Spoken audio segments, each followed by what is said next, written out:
Hey everyone, it's Robin, Artist Island Crafts, and welcome to my studio. This afternoon at 3 p.m. Eastern, I'm going to be going live and working on my half square triangle project. So this morning, I am going to show you how to make 2 half square triangles at a time. I'm choosing to make mine at 2.5 inches so that I can make my 6.5 inch block, and I can also make a 12.5 inch block. Now sometimes when you see these in a 12.5 inch block, they may use larger half square triangles. They may use the 4.5 inch size, but that would only give me 9 half square triangles. Similar to this, just in a larger scale. I'd like to have a whole bunch of smaller ones like this in my 12.5 inch block. So I'm going to stick with the 2.5 inch size on that also. For this, I'm going to be using a charm pack from Robert Kaufman. Hello, my name is Charm Square. It is the Fusions Confetti. Most of your Charm Square packs come with 42 of the squares. Squares are 5 inches. For my 2.5 inch blocks, I needed to cut those down just a bit. Now, when making your half square triangles 2 at a time, you want to increase the size of the block that you need by 1 inch. Now, some people will increase it only by 7/8 of an inch, but I find it much easier just to go ahead and add 1 inch to it than dealing with a 7/8. It's so close anyways, it's just easier to round it up to 1 inch. So since my blocks, I like them to be 2.5 inches, I've cut my colorful squares at 3.5 inches, and I've cut corresponding white squares for the background at 3.5 inches. Now, most quilters have their own favorite way of doing half square triangles.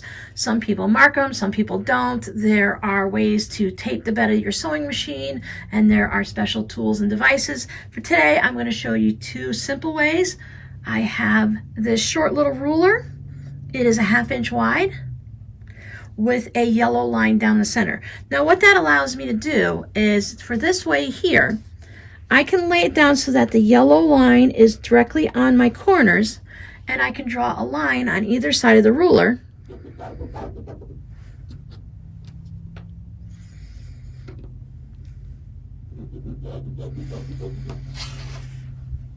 And that would give me my actual sewing lines. Or I can line it up so that it goes right next to the points and draw a diagonal line right down the center. Now, most of the times when you're reading a pattern online, this is what they're going to show you. They're going to tell you to mark your half square triangle right down the center, and then we will stitch a 1/4 inch on either side of that line, just like these lines, and that'll give us 2 half square triangles. We cut right down the center. There will be a 1/4 inch seam allowance on each side, and you'll have 2 identical half square triangles.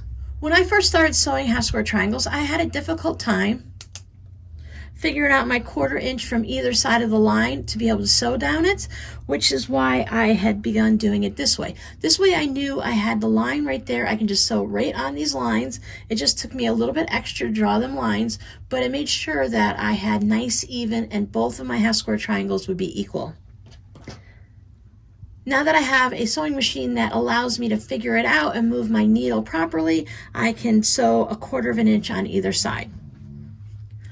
With right sides facing, we drew our line on the back of the fabric. You can draw the line on the back of either fabrics. It's just so much easier to see it on the white. And I'm either going to be sewing directly on this line, so you won't see that, or I'll be cutting it in half on this line, so you won't see that either. It's a good idea to not use something like a Sharpie that might bleed, or some type of a pen where the ink might run a little bit, but any type of marking tool you'd like to use is fine. I do stay away from any of the ones that disappear with heat, just in case for any reason I need to hit this with my hot iron and press it, then I know I won't have to worry about my mark disappearing. I just line up my squares nice and even, right sides facing.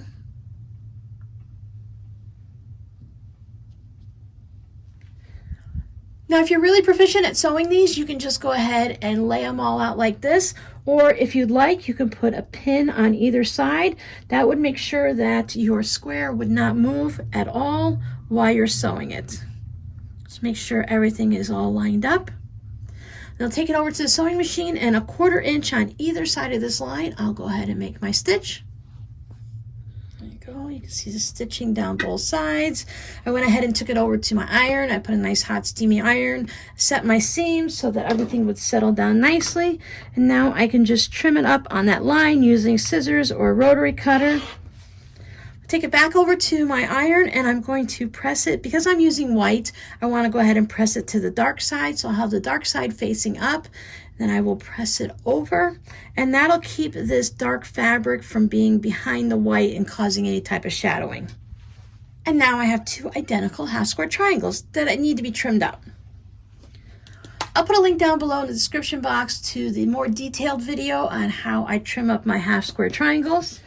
Just take the center 45-degree line on my ruler and line it up on that seam line. I want to make sure, since I'm trimming these at 2.5 inches, you can put a little piece of tape on here if you want. There's also rulers for squaring up half square triangles that you can use that make the process really quick. From what I've been told, I do not have one of those rulers.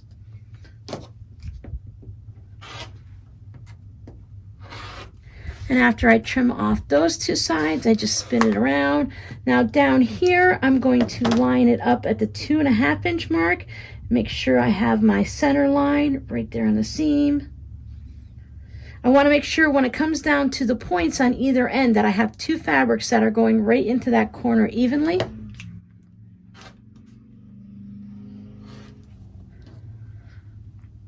There you go. I have two of the colors right there, and I have two of the colors right there, and I now have a 2.5 inch half square triangle. These are the little bits of scraps that I trimmed off, and I don't think that's very much at all for those that don't like to waste any of their fabrics.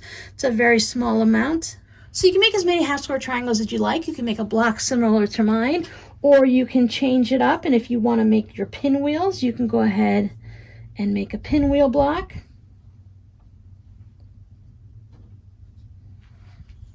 And put as many together as you need. If you check out Pinterest, there are so many ways that you can go ahead and put these blocks together.